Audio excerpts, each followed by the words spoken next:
You know, when I think of the things that have contributed to the success of our past Lowcountry pie getaways, one of the most obvious is the fact that we hold the Getaway in Charleston, South Carolina. If you've ever been, then you already know how Charleston has a way of casting a spell on everyone who visits here.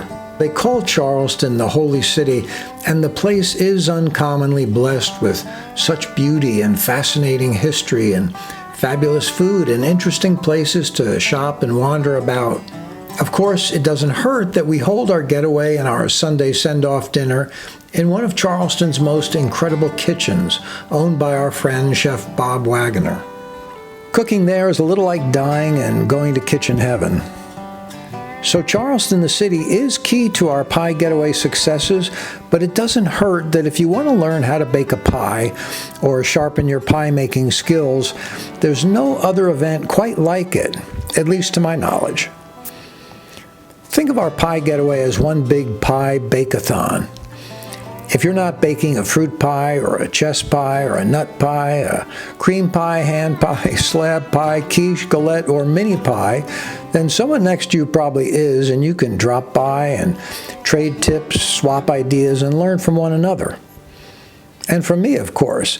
I lead all the sessions and spend most of my time floating around giving impromptu lessons and demonstrations and sharing pretty much everything I've learned in my decades as a pie baker.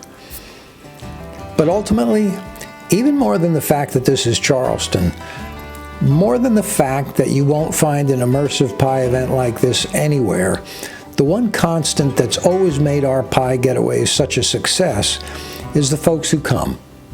We get great guys and gals, we get first-time pie makers and old pros.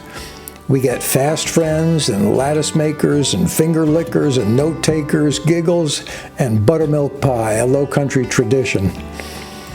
We get signature pies that we name and lots of little pies because they're just so much fun to make.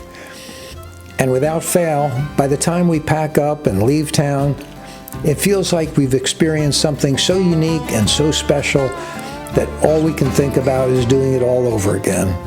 Bev and I look forward to meeting you or seeing you again in Charleston. Until then, be well.